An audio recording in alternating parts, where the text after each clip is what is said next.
Making a recipe that calls for butter? Make it better with European butter from France. With a minimum of 82% butter fat, it's no wonder French butter is the #1 choice of chefs the world over. Whether you're whipping up an omelet, sautéing vegetables, or spreading it on toast, the rich, cultured flavor of butter from France always elevates.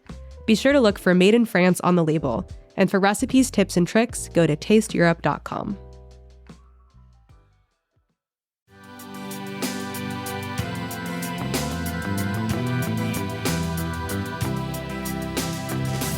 I felt like I was in somebody else's clothes. Serving Italian American with Korean influence, what I learned is you're in New York City. If you want to have a fair shot at this, you got to be yourself. Like, you got to be authentic. And then you have a chance. This is Taste. I'm your host, Matt Rodbard. Simon Kim is the guy behind some of the buzziest Korean restaurants in New York, including Cote and the new chicken spot Coqodaq.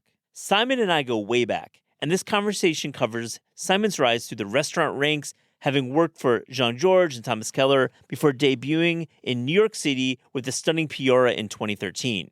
We talk about how Simon grew up on Long Island and helped his mom out at the pioneering Tribeca restaurant Cote. We hear about working for the big boys and eventually landing on his own style of service, as well as what the rise of Korean food in America has meant. I hope you enjoy this conversation.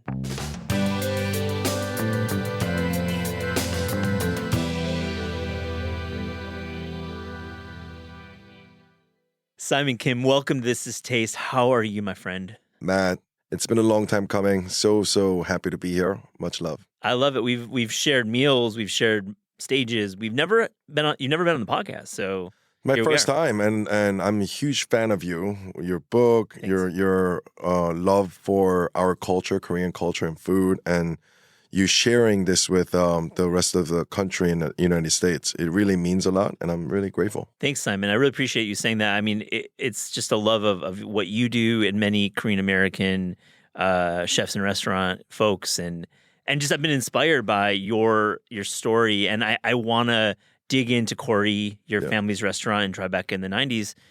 Before I get to that, what's good in New York right now? Your opening concepts, you've got Coqodaq, you've got Cote, you've got plans, but where else are you going? Because I know you're a big restaurant fan. Before I go there, on behalf of Korean people, thank you, Matt. Oh, buddy, that's humbling. I do it as truly as a fan. I cover Korean food with Dookie, and I just, as a huge fan. Right, and we feel it. And this is not anything other than true affection, and that's what we appreciate.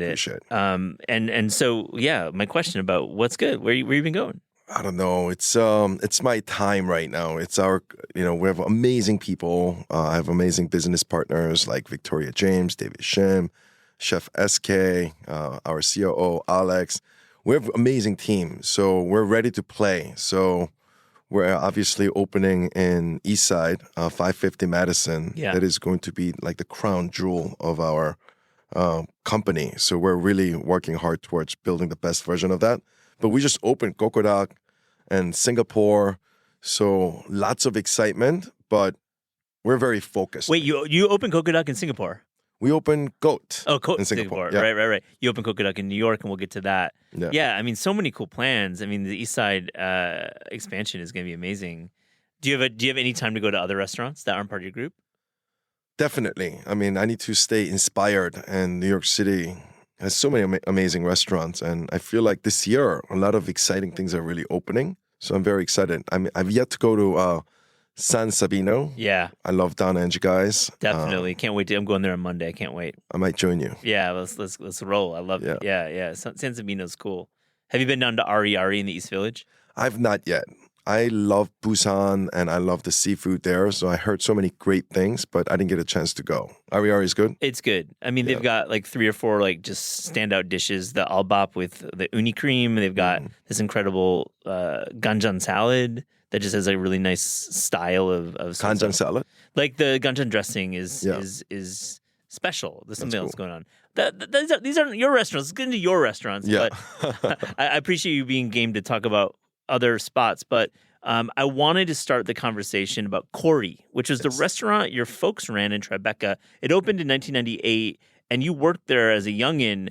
And I loved Corey. I was able to visit a few times. I didn't go there a lot, but I did enjoy the space is so unique. So Simon, tell me about working in Korean restaurants, not in Koreatown, in New York in the 90s. What was that like? Yeah, so that was my mother's restaurant, and this was 98? 98. Yeah, so this was way before this boom of modern Korean. And when my mother was like, I'm going to open a restaurant there, I was like, no, you're not. This is Tribeca, my middle-aged mom. You can't do that. But she's a hero. So she took the bullet, she bit the bullet, she dived in head on. And I was a 16 years old busboy from Long Island, taking Long Island Railroad into work. Yeah. I didn't know how this was going to go, but it went well. Yeah. People loved it. So your mom, her instinct was to open in Tribeca and open in this very airy, lofty space that didn't feel like Koreatown. Was that a strategy or was it just where she found? That was. So she went to the French Culinary Institute. Yep. Then, I think since then it changed its name. Yep. So she went there and took La Technique, and she basically took this French way of preparing and cooking, and then she adopted that into Korean cooking that she was really, keen on. And she opened Corey. When you were working there, I mean, what's it like as a 16-year-old working in a Korean restaurant in the early 2000s in New York? It's a different attitude towards Korean food. Were the diners, was it like a niche audience of people who loved Korean food and then Korean Americans? Who were the diners? I think it was a nice mix. There was definitely people who was fascinated by Korean food because it was so new. Because back then, it was only 32nd Street, very ethnic, immigrant. And my mom opened a restaurant in Tribeca that's a little trendier. I remember before we opened the restaurant, we wanted to paint the wall with sponge. And I remember it was like a 20-feet ceiling. So we took a big ladder, and I remember dabbing the walls with a sponge. Oh, I lived through the 90s too. I remember sponge painting. That was like the thing. Yeah. Absolutely. That was a lot of fun preparing, but not knowing. I think that's when it really clicked, that entrepreneurial spirit, because we had no idea what's going to happen once we opened the door. And that anticipation, and my mother, who had basically no idea how to run a restaurant in Tribeca. And Tribeca was a lot cooler then, right? Right now, it's a little more gentrified. It's so true. It was way cooler then. It was really cool. You had film offices. You had definitely a Tribeca grill. Yes. As a restaurant. And Nobu was there. It was, back then it was an era. It was kind of a romantic era for Tribeca. And to be part of that was what my mom wanted. And she took a crack at it. And to everyone's surprise, it was really busy. And I think that's what I learned. If you build it and if you put your real heart and passion into it, doesn't really matter whether you're serving Korean food, Japanese food, Thai food, Vietnamese food. I think humans desire human interaction, something that you prepare with intention, good hospitality. Then people will come. It's not a rocket science. It's so smart. I think this actually leads to your real estate strategy with going back to Peoria with Cote, with Coqodaq. I mean, these are not prime corner spots. They're destination spots. Clearly a strategy was born at Tribeca. Right. And I think that's when it was validated. When my mom, middle-aged mom from Korea, who spoke very little English, opened the restaurant, and her gravitas, her love to serve, love to please, love to cook, basically drew people in. Yeah. And especially a city like New York, where we're so sensitive. New York is the busiest city in the world, probably, but it's also the loneliest city in the world, if you will. Mm-hmm. So I think when you have this love and affection, people are just so drawn to it. It's true. Let's talk about the menu at Corey. What is your mom's style of cooking? You talk about she went to FCI and developed some culinary skills, but it was probably a lot of solma, some of the traditional cooking, right? Yes. So she went kind of like Huni's route, right? Yeah. Basically, there's a traditional route, and then there is also a modern route. So it was kind of blend of modern and tradition, but all presented in a pretty modern way, if you will, French way, if you will. she was ahead of her game, if you will, right? Yeah. That kind of incorporating French technique.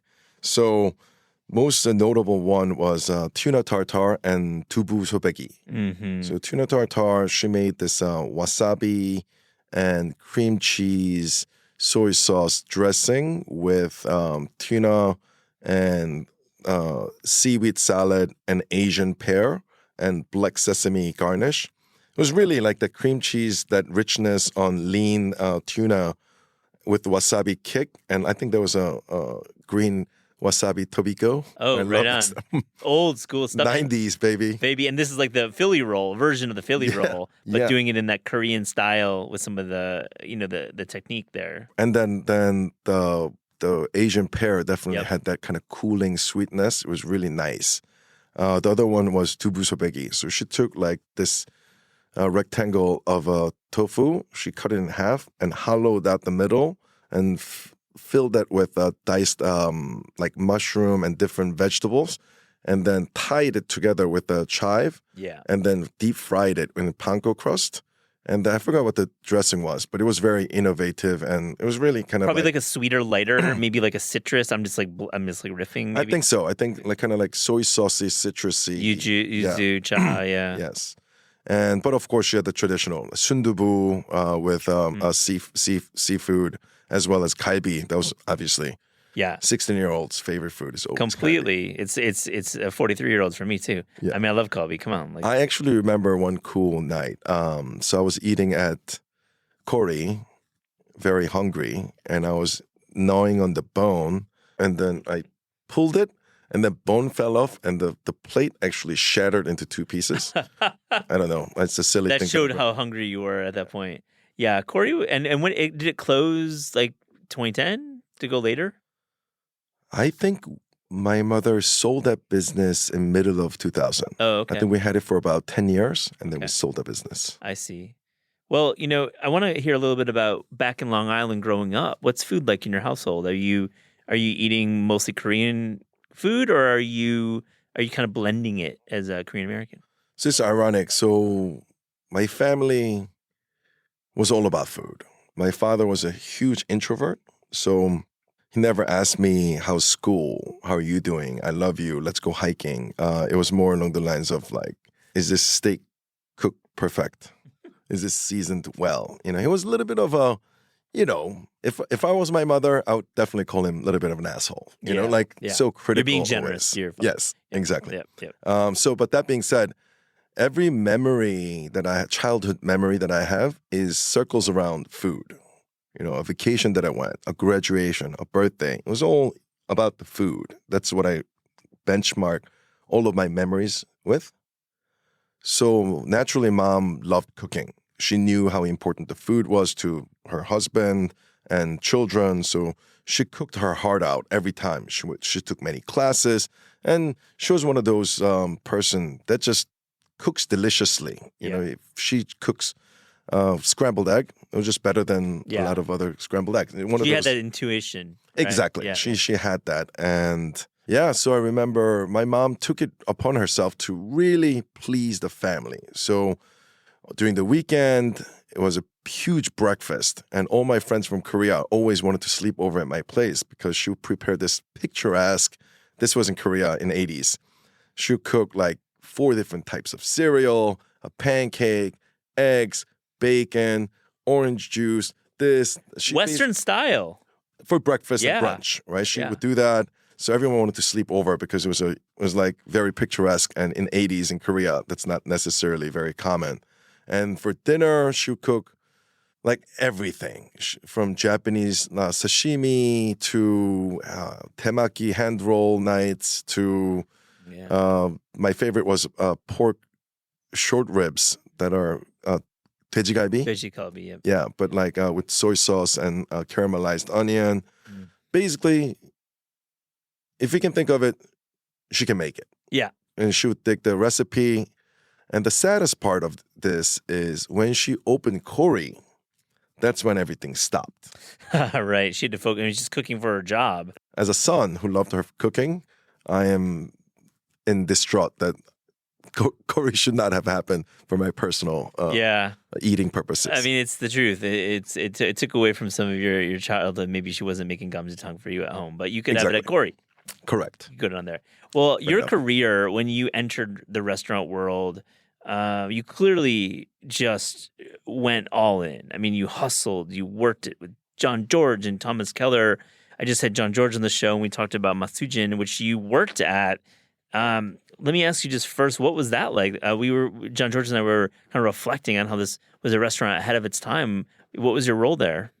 I was the assistant general manager there, and it was really ironic because the location of Matsugen is literally across the street from Corey. Exactly. Wow. Corey was on Church Street and Leonard and Franklin. Yeah. And Matsugen is on the corner of Church and Leonard. Yeah. So I remember as a 16-year-old busboy, I remember my mother saying, look at that restaurant. That is this super famous chef, Jean-Georges restaurant. And I remember as a teenager, looking into the window inside a closed restaurant, being so awed about how beautiful the restaurant was. And fast forward, and I was managing that restaurant. It was a very surreal time. Yeah, and let me ask you, that's a really cool memory, and the symmetry is quite amazing. When you worked for John George, you probably picked some things up, but front of house is really where you excelled. I mean, when I met you with Piora, and even before that, I believe, consummate front of house guy, just understands what hospitality is like. What is John George? What are you learning working through the John George system? I remember my biggest, most vivid memory of Jean Georges is his humbleness and his vigor and joy for life. I remember I interviewed with him, not with him, but in his company. So I remember going to his Soho office. I met a couple of people. I interviewed. I got the job, so I was really happy. Finally I get to work for Jean Georges. Jean Georges is the holy grail. And as an Asian man, he incorporated Asian flavors and cooking technique into classic French cuisine. So he was he is the godfather. Spice Market, Vong, two the places that come to mind. Really? Yeah. Truly innovative. And now the mix of culture is so prevalent, but without him, we can't really talk about it. Yeah. So finally, I get to work for him, and I'm super joyous, and I'm over the moon. I got the job. And I remember I was in Soho. Soho always has this kind of cool vibe, right? Mm-hmm. And I was in, I think it was a Prada store, just kind of I didn't have any money, but you've always dressed well, Simon. Let's get real. You walk in. The cuts of the suits are quite aggressive in the best way possible. You know what you're doing. I try. You're doing some Prada window shopping. You're talking about. Yes, and I was young, and I remember somebody was honking at me, boom, boom, and Simon, and I was like, somebody's calling me, and I look, and of course it was Jean Georges in his silver iconic G-Wagon, just waving at me with this vigor, and I was like, oh my God, that's Jean Georges waving at me. But I think that's Jean Georges. Jean Georges has this kind of pure, almost childish. He's just so pure, and he loves life, and he's so humble. And it's not about the money or fame. It's about the joy of working. And I think that joy makes magic. And I learned so much from him in that sense. I love that memory, and it's so true. If you meet him, and just if you meet you, you've taken that on. Both you and John George, your group is growing like John George, and you both like to stick to the fundamentals of running restaurants and not being on TV all the time. I know you're on TV once in a while, but it's about the operations. You enjoy this work, right? Absolutely. I love this so much, and I'm so grateful. We built this culture. We genuinely love what we do. It's not do what you love and you don't work a day in life. It cannot be more true. I'm so grateful because I grew up always wanting to open a restaurant, always loving food. And now I get to be in a position where we ideate and we face, it's not without challenges. But when you have a group of people who genuinely love what they do, challenge becomes more like entertaining puzzle pieces. Oh my gosh. Like it's 1,000 pieces. Let's do 2,000 pieces. Let's do 10,000 pieces. And more people that are like-minded joins the company. And it's when you have that critical mass, things just cannot be more grateful. It's a great metaphor, the puzzle pieces, and also like sometimes the table gets flipped over and every puzzle piece like leaves the puzzle and you have to pick it back up. Right. And I don't think it's about completing the final piece. Obviously, that's the greatest feeling, right? When you put the final piece, boom, complete. But I really do think the bigger, profound joy is about genuinely kind of embracing the difficult times, embracing, I don't know where this piece goes. But when you have these people who are all like-minded, then you genuinely embrace it. And I think restaurant business is such a laborious thing, day in, day out. It's rainy out. You want to work from home? What do you mean work from home? Yeah, right. Not an option. And weekends, sick days, you just have to show up and do the work. So if you don't really embrace that, I think this business can be very torturous. Great metaphor. I'm just putting a pin in that one. It's quite excellent. All right, so you walk into Tenpenny and you're introduced to the food of Chris Cipollone, and I just want to get your sense because Tenpenny was, to me, that was a really good restaurant, and that guy clearly had some skills. I mean, I remember walking in. Remember, Sifton had written about it, and it's in this like weird hotel, and it's like a weird location, but the food was like so outstanding. So then you link with him and you open up Piora. And that, to me, is a huge moment in New York's history with Korean cooking, because what you did this like boldly modern Korean restaurant that was probably unrecognizable to many. But if you had been to Seoul or if you knew Korean food, you recognized many of the ideas were Korean. Very progressive, I'd say even ahead of its time. Talk about that era of Piora. And that was really your entry as Simon Kim, the man who runs great Korean restaurants that are not quite the traditional Korean. So Piora was born, and the name Piora means to blossom. And I have worked for amazing chefs like Jean Georges and Thomas Geller, Be Our Guest restaurants for Steve Hansen and MGM Grand. So I really worked a lot as a front of the house professional, and it was my time to kind of do my own. And I was able to it was very difficult because nobody wants to cut a check to an unproven entrepreneur. But I managed it, and it was time to open my own restaurant. And what I wanted to do is what I didn't want to do. I always wanted to do goat. Goat was the end goal, if you will. What's the idea? Like Korean steakhouse? Just straight up. Yeah. Basically, Korean barbecue, everybody loves. It's literally, unless you're a vegetarian, you love Korean barbecue.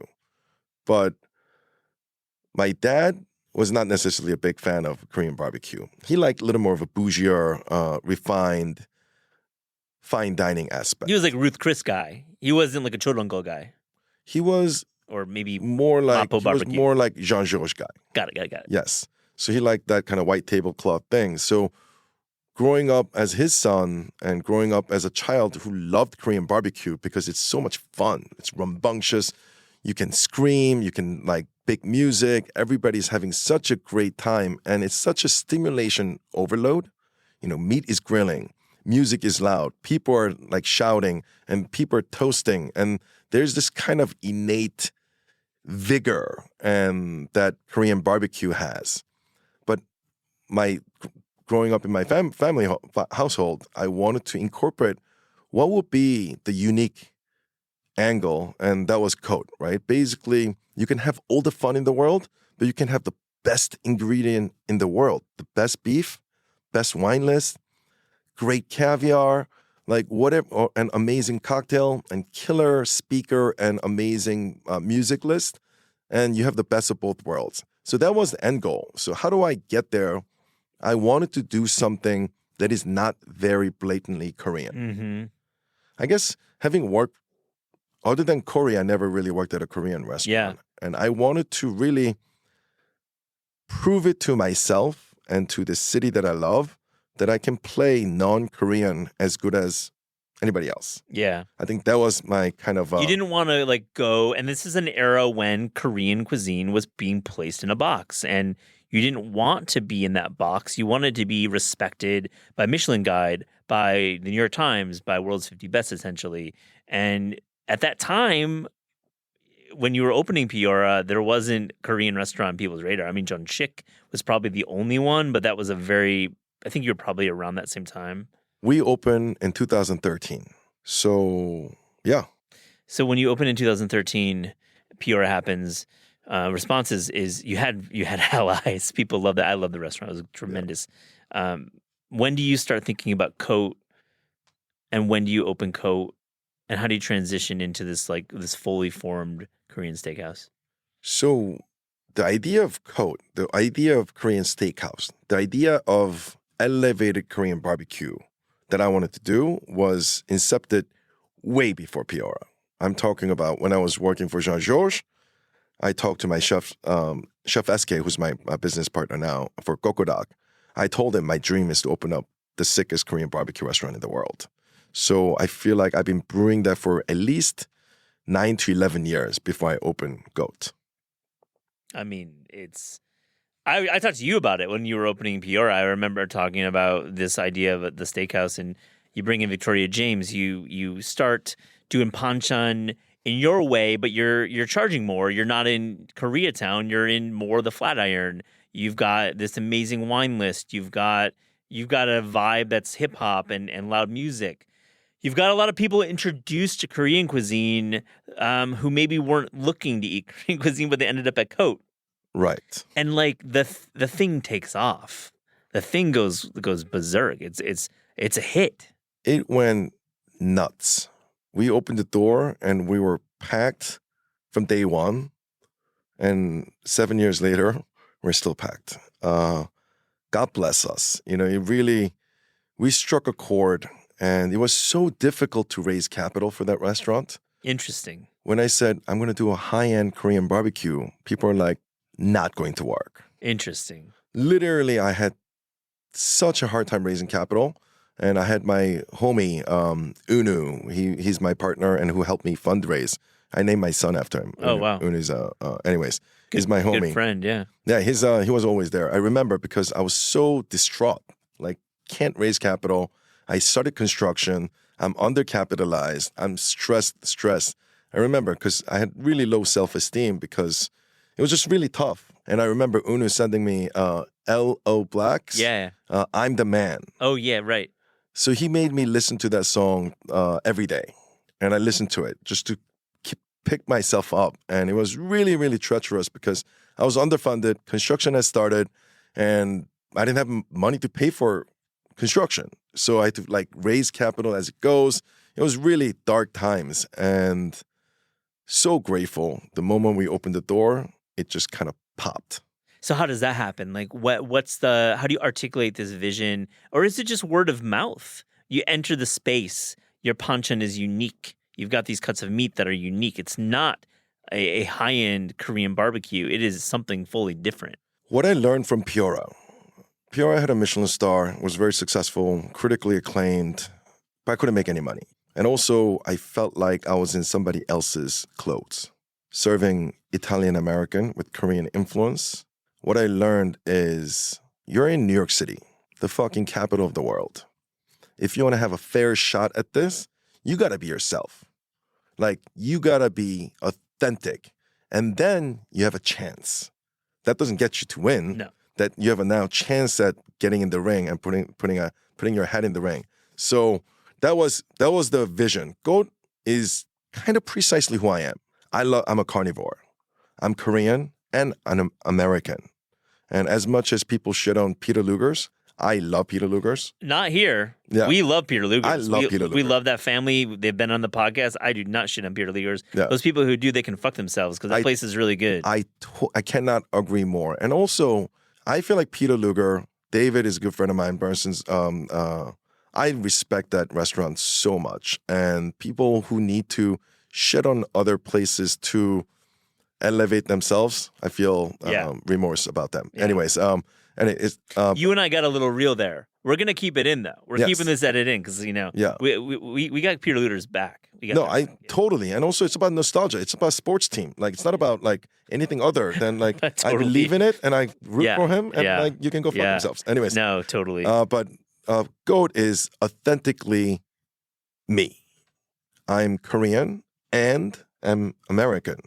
So what I want to do is take what's best of a Korean barbecue, which is grilling on the table side. You smell it, you hear it. It's a great pastime. It's like nothing else. But what sucks about Korean barbecue can be you smell. You don't want to wear fancy clothes there. Wine list, music, hospitality, reservation system, bathroom cleanliness, and the vibe. Because for me, vibe is everything. Yeah. You know, I don't really mind as long as it's a good version of itself. Japanese, Chinese, Greek, Italian, French, Korean. As long as it's a vibe, I want to go out. I think that's. Don't get me wrong. Food is so important. Yeah. Quality of food is like. We can't talk about a restaurant without having quality ingredients, commitment to excellence, and we're in New York City. So once you have that, I think There's more, though. There's intangibles. There's actually creating a space that you want to order Chateau Neuf de Pop and pay $450 for the bottle, which is important for your margin, straight talk. And like Korean barbecue, especially with beef prices going up, it's the margin's different. It's more of a volume game. It is a little bit more unwieldy at times. It's changed a lot since you opened Cote, and plenty have learned from you, I would say. Because that's the thing, right? So it's same with every culture. In Italian culture, there's trattoria, simple wine list, house wine. And then there's a ristorante where they have full wine list and tiered multi-course meal. French have a bistro. Bistro degustation, yeah. And then there's a brasserie where it's a little more richer. Same thing with Korean. We just wanted to make Korean barbecue. I love barbecue because it's casual and awesome, but it's a Korean steakhouse. And I think that was the aha moment, right? Like where it's not about barbecue, it's about steakhouse. And I think that allowed clients outing to corporate cards to more refined experiences. People can get it. Like I go to steakhouse for a purpose. Closing dinners, celebrations, like things that are part of corporate culture, and you acknowledge a huge part about the restaurant industry in New York, which is the corporate card, the entertaining element, and Cote does that really well. I think it's so important as a restaurateur who I'm a businessman. You know, I'm a restaurateur before anything else, a passionate hospitality professional. But ultimately, running a business in New York and being able to afford increasing cost, labors, and being able to really provide a real professional living to our employees. It's a real thing, right? So the way I look at it is you have to create a business that appeals to everyone. In a sense, the corporate cards, basically pre-tax corporate travel and entertainment budget has a lot bigger check average than a family outing, right? So what ends up happening, we will not be able to serve $74 butcher's feast that has dry-aged beef, American Wagyu, kalbi, 2 stews, all these things. I will not be able to provide it because if you go to American Steakhouse, a filet mignon without anything is 80. Yeah, totally. So how are we able to serve the entire thing at $74 with all these costs increasing? It's because we kind of subsidize. So the corporate cards who are spending a lot of money basically kind of subsidize so that we can provide $74 to families who are not necessarily drinking Chateau Neuf de Pops, right? People just want value. So they get to enjoy that. The most value-driven, in my humble opinion, so that we create that pretty robust ecosystem so everybody kind of wins. And that is the formula that we want to create. Love the candidness, and it's really, really great to hear because it is straight talk about how corporate culture and corporate cards do create a cost structure for you to align with and be able to pass the savings on, so to speak. And I think it makes a lot of sense, especially with your fixed menu pricing, which has followed you at Coqodaq as well. Before we get to that, because I do want to get into your Embrace of Chicken, which is an exciting time. I interviewed you and Jenny Kwok from Hanyo and Elia Park of Auto Boy and Auto Mix at the Korea Society. We took the stage February 2020, like February 27th. It was like days from the pandemic. So this was a pre-pandemic conversation. And I asked you about the moment in Korean food and really the excitement around it. And I asked you why. And you had a really great quote, "We are just chill people and want to have fun." Very Simon Kim answer. I want to ask you now in 24. Tell me, what is the same? Is the response the same, or what? Why is Korean food having a moment right now? Korean food is having a golden age right now, and Korean culture as a whole, Korean drama, and how much Netflix just invested billions of dollars into Korea. The content that Korea is making is really robust and exciting. But focusing on Korean food, I think Korean food is pretty well balanced. When I go to Europe, I have a hard time because I need lovage, I need kimchi, I need fermented probiotics and fibers and prebiotics and probiotics and that kind of a balanced diet, right? The yang, we call it, the yin and the yang, right? So we like to pair meat with vegetables, and we like to eat vegetable with a little meat, right? That kind of a balance, I think, is really well received.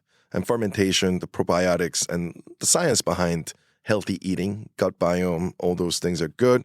So if you think about it, I think geopolitical thing has a lot of thing to do with it as well. So if you look at it, geography wise, there's Japan that's closest. They adopted Western culture first because they discovered Japan first, and then there's Korea, and then there's China. So I think there's this kind of a wave that's moving that direction. And also, industry has a lot to do with it. So they all follow this direction. Japan, first, they did manufacturing. Toyota, Panasonic, Sony, they made a lot of money in that. And then what they do is they invest that money into financial institutions like Mitsui Sumitomo's, and these financial institutions start to make a lot of money. That's when the golden age is about to happen, because manufacturing, there's a finite amount of margin, right? There's a labor cost, there's COGS, but financial institutions start to make money that is a little more. It's exponential. Exactly. It's a higher multiple because that business is quite different than building circuit boards. Exactly. Yeah. And when that is successful, they start investing into culture, whether that is music, art, restaurants. And I think that's when the golden age kind of happens, because people can fund it. At the end of the day, you can have the best chefs and best restaurateurs, but without funding, you're kind of at moot. So I think that's kind of the phase. So Korea went through that phase. Hyundai, Samsung, and Korean banks kind of flourished, and now they're investing into this culture. And also, what really helped was China. So Cold War between China and United States, like Japan, Korea, and then it was supposed to kind of move into this China wave, but China wave got shut. Yeah. So in my humble opinion, Korea kind of got it stopped in Korea, so it's still there. And I'll also add, and we write about this in Koreaworld, and we're dedicating this week to a lot of the topics in the book. I'd say a government that was aggressively investing in the arts and investing in building the culture and the soft power, I guess people at Monaco would say. Soft power was important. And the Korean Food Foundation was one that I worked with directly in 2008. That was investment in food. And I think they made some good decisions. They made some less good decisions. But to have a government invest in culture as a way of bringing dollars into Korea and exposing the world to Korean culture was a wise investment too. Absolutely. I think government has took a great stance, and current government of President Yoon and his first wife, First Lady, definitely is investing a lot into Korean culture. And I think it's definitely seeing a huge boom. And I'm very grateful Cote got designated as the excellent restaurant, foreign restaurant outside of Korea.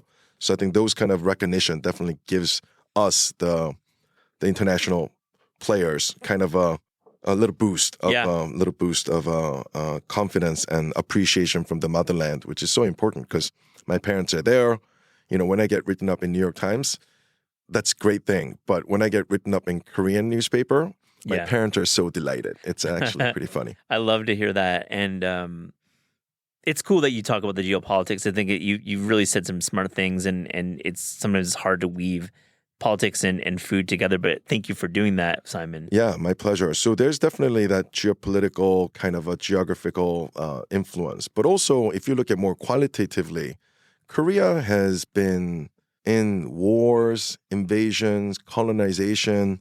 We went through a lot of difficult times. Hardships, to say the least. So Authoritarian governments.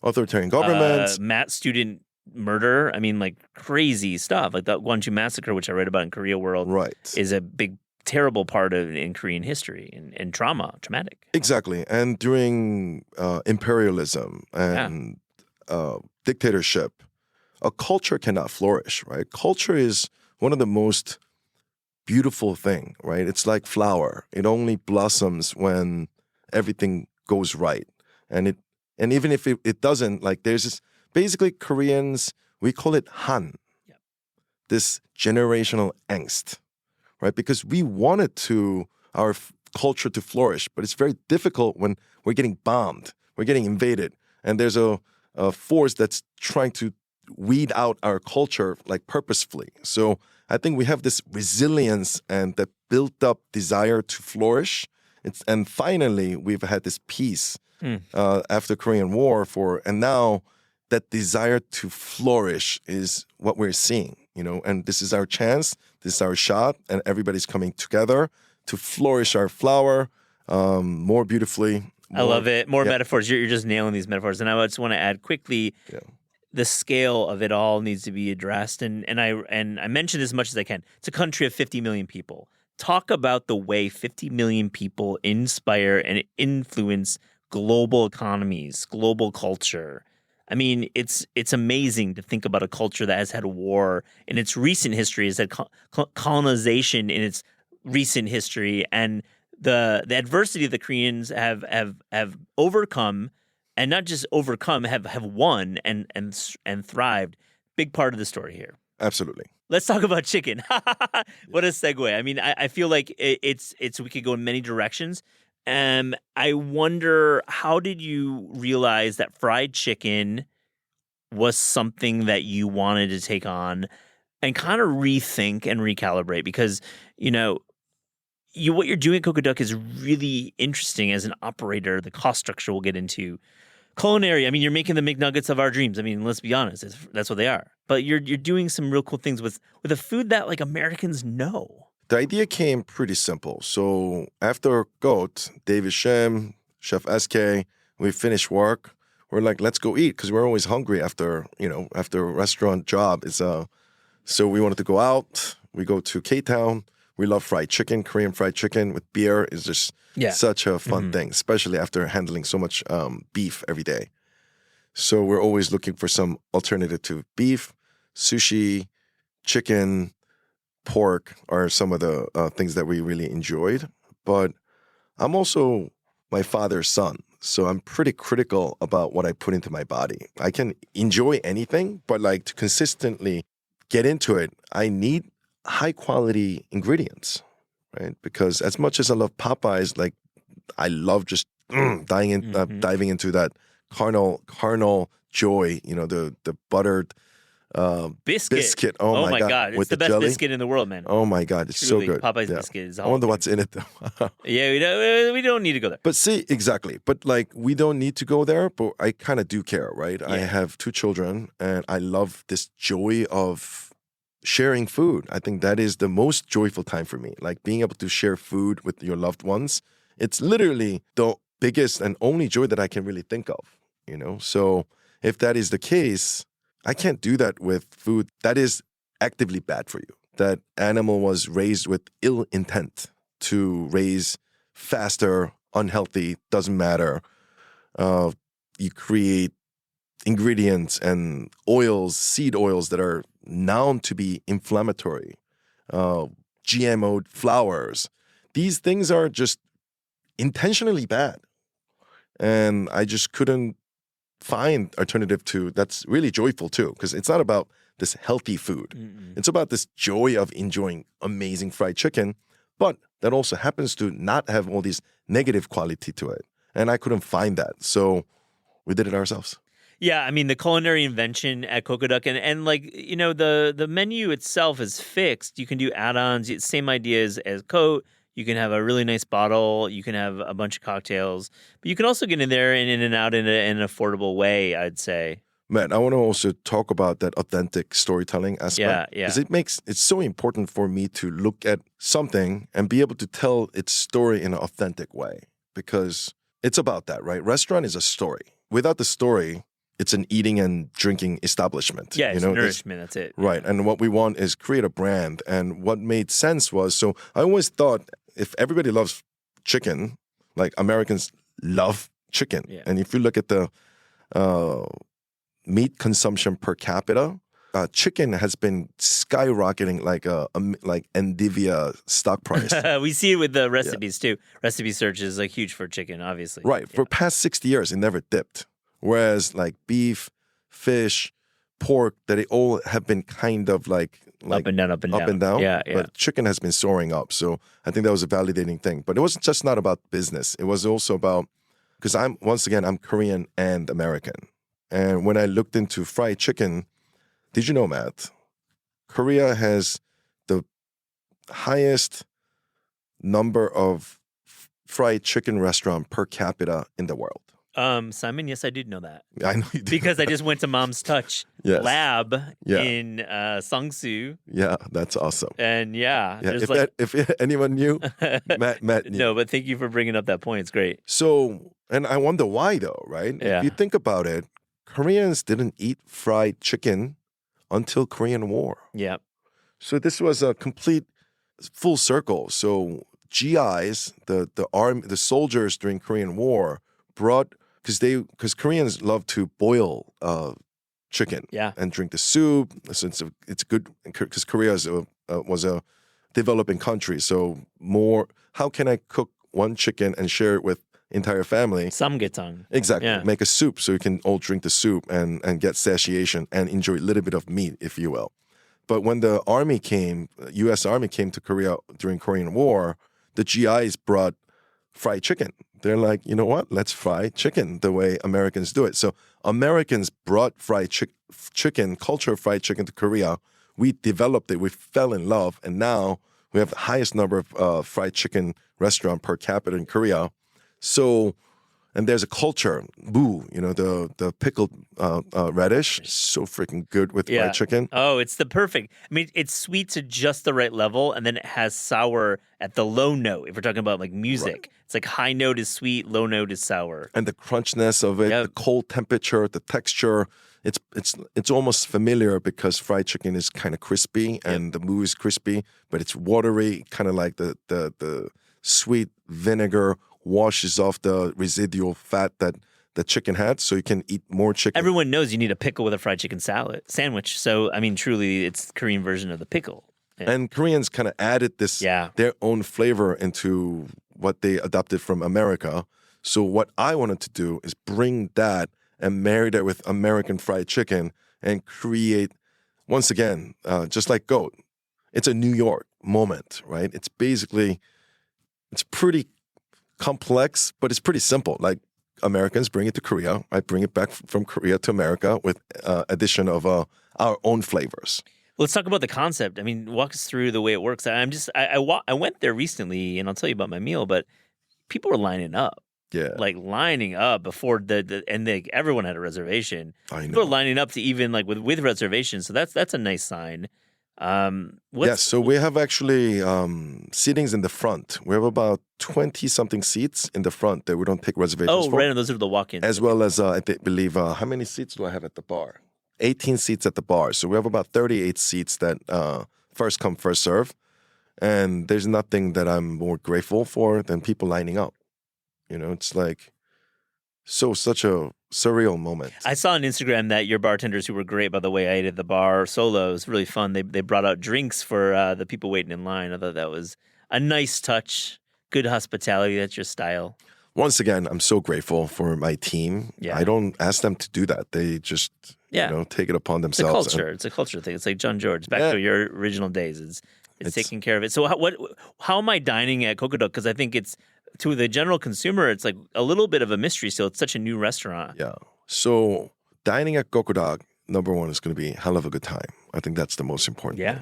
Like killer music. I got amazing track. I work with this guy named Michelangelo. He puts together our music list. Badass. Yeah, I mean, it's like definitely some boom bap from the 90s. I think you got like, Black Moon playing. You've got some Q-Tip playing. You've got some of these, Gangstar playing. Definitely a little bit of that thread, but then some R&B as well. Yes. So even before we talk about food, there's amazing track, amazing speaker, and also David Rockwell did a killer job. Yeah. Love the design there. It's kind of hard to believe that's a fried chicken restaurant. It sinks in the front, which I think is brilliant. I haven't seen that in a chicken restaurant in the States. I've seen that in Korea, but you get your hands a little sticky. Yes. You got to have a sink. I don't know. I think there's something really sexy about everyone having clean hands. I would say sanitary more than sexy. That's the S word I would use. But I would say both of them are pretty. I think sanitary is kind of sexy. Yeah, I don't know. That's like something that Cuomo said during the pandemic. No, I'm just joking. Oh, sanitary is sexy. Is that right? No, yeah. I'm fucking right. Right, yeah. No, but I feel you. But I like this idea that you can actually wash your hands when you're leaving. No, because as a restaurateur, I shake so many hands. Yeah, man. And when I shake hands and hand is really clammy, feels like I gotta, it feels a little weird, So whereas at Coqodaq, everyone's hands is really nice and fresh. Yeah, right. There's something really cool about that. Now back to food. So at Coqodaq, just like Cote, so we have this at Cote. We have this thing called Butcher's Feast, $74. It's very, very comprehensive menu that has basically appetizer, entree, savory meal ender, 식사. Yeah. Ends with dessert, right? At Coqodaq, we have this thing called the bucket list. And the bucket list consists of a little shot, like warm shot glass full of chicken consomme. Kind of shows you the quality of chicken that we're using. It's highlighted a little bit with hongsam, which is red ginseng, to give you a little bit of boost of energy, if you will. And then the table gets studded with banchan, 4 different pickled stuff. We have radish, we have celery, we have kimchi, like cabbage kimchi. Yeah, bet you. As well as a scallion salad. And then the first array arrives, which is the OG, non-sauced, gluten-free, pasture-raised bird, fried chicken that is delicious in a bucket. And once you are kind of gnawing on that, almost halfway done, the second batch arrives, which is soy sauce glazed, soy garlic glazed, or gochujang glazed. You get to choose one. And then as you're finishing that, we give you this cold wild perilla noodle with capellini noodles. Which I saw a lot in Korea in the past 2 or 3 years. It's a really, really cool idea that you're bringing here. Hojikban is a great perilla noodle cold, and I love that you're doing that. And we do it with Italian capellini noodles. And also, when you're eating this fried chicken, after fried chicken, you get a little fatigued with fried food. But this cold noodle kind of gives you this refreshing, savory, not yet dessert, savory kind of refreshment. So you get that rejuvenation from the fatigue of eating fried chicken. And then when you finish that, we give you frozen yogurt. Yeah, love that. Kind of a la pinkberry. Yeah, it's like your version of naengmyeon. Doing that perilla noodle, naengmyeon is, I think, great, but not for everyone, but doing a cold refresh on the savory side and then going into exactly really smart. So by the time you finish that frozen yogurt with a blueberry syrup, you're kind of like ready for round 2. So if you're going out, if you have another thing after the dinner, you feel really plucked and ready, refreshed. And the best part, it's $38. Yeah, I'm glad you said that. The entire thing. I'm glad you said that, because the fixed pricing is smart. And same idea, like you can definitely ball out if you want, right? There's ways to do that. 1,000%. And in Korea, we do chimek, which is chicken and beer. Yeah. Right? What we do at Coqodaq is chi sham, which is chicken and champagne. So Victoria James, her, the badass, she basically put together literally the largest champagne list in America. Wow. So I believe we have over 500 labels now. So if you want to go, if you want to take us for a ride, we can go. Are you going up to Ream? Are you guys going to do like a Coqodaq Ream? You going to do a little pop-up up in Champaign? Hey, why not, right? Once yeah. again, everybody loves fried chicken. So I feel like with fried chicken, I can go anywhere and please people. Last question before we get to our last section. I know you have expansion plans, but like dig deep for this answer.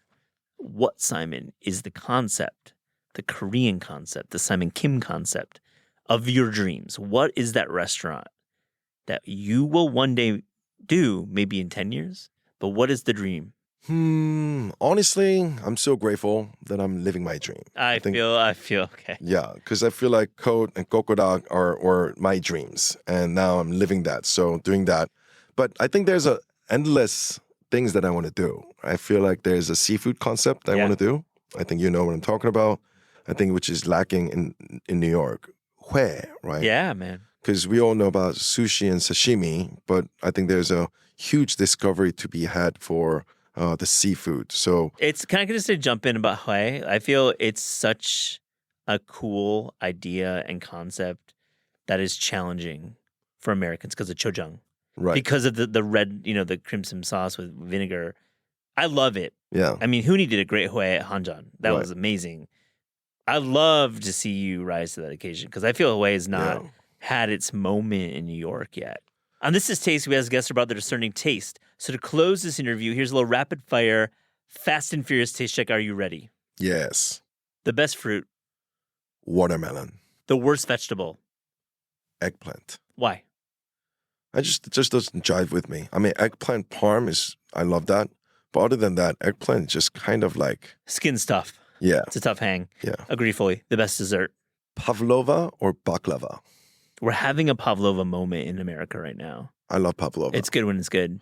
Because it's so light. Yeah. With meringue, it's like low in calories, but the bang for the buck is like the amount of pleasure. It's elegant. It's kind of It like, looks dope. It looks beautiful. like yeah. passion fruit pavlova. I mean, just sounds so elegant and nice. I had a really good one at Major Domo a couple weeks ago. It was nice. That's cool. Your favorite American fast food chain? Shake Shack or In-N-Out? That how that's like left brain, right brain. I mean, how do you? That's like the most diplomatic answer. Yeah. See, I like that because I am and kind of guy. If somebody asks me, this or that, dude, why choose? I live in America where I kind of have it all. Into it. Favorite cookbook of all time? Nobu's original cookbook. I don't know it. So cool. Yeah, I think it was published like in the early 90s. I think that was my first like experience holding a cookbook, and I remember it being as a teenager reading that book. The pictures, how intuitive and how easy to understand.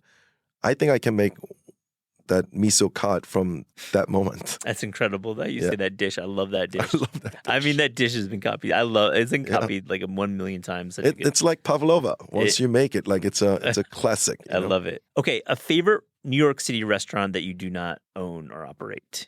Don Angie.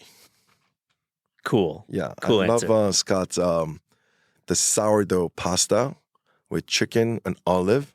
I feel like it's such a simple dish. It's not like fancy food, but I vividly remember that simple pleasure of eating that pasta, the fluffy dough with chicken perfectly cooked, olive. That was a great dish. That was a moment. Favorite Los Angeles restaurant? LA to me is Koreatown, right? Because I can't just there's so many great restaurants, but I can't escape Koreatown because I long it. There's a restaurant called Sangbukdong. Mm-hmm. Oh my gosh, Sangbukdong is a jam. Yeah. Have you been to Young Money? Do you know that spot? I have not been to Young Money. I know the spot, but yeah. Sambukchang. Good shit, man. Yeah. LA expansion, it's got to be on your horizon. I do think I definitely want to be there, but when and how, we shall see. You pick up those 310 phone calls when you get those. 100%. I'm ready. I love it. Call me later. Exactly. Your favorite city outside America to visit for food? I like Busan.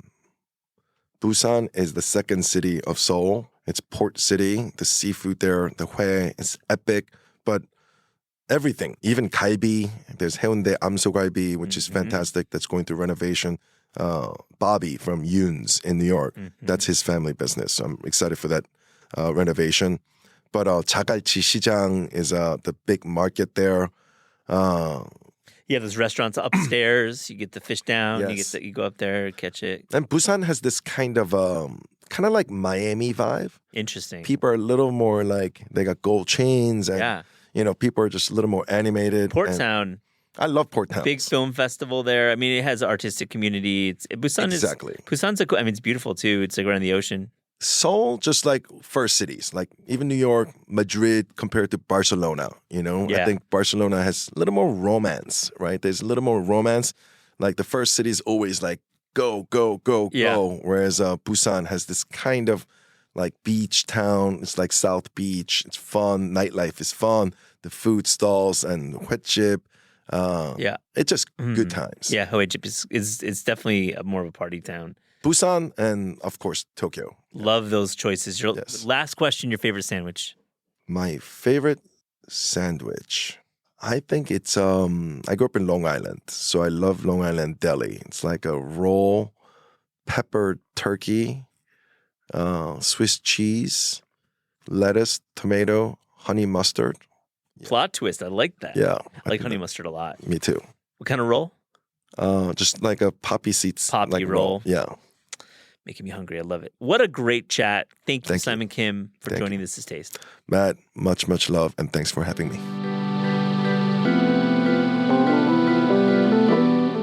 This Is Taste is hosted by Eliza Abarbanel and me, Matt Rodbard. The show is produced by Shalia Harris and Pat Stango and edited by Clayton Gumbert. Theme music by Steve Rydell. Visit Taste online at tastecooking.com and make sure to subscribe to our newsletter for updates on all cool things that are happening.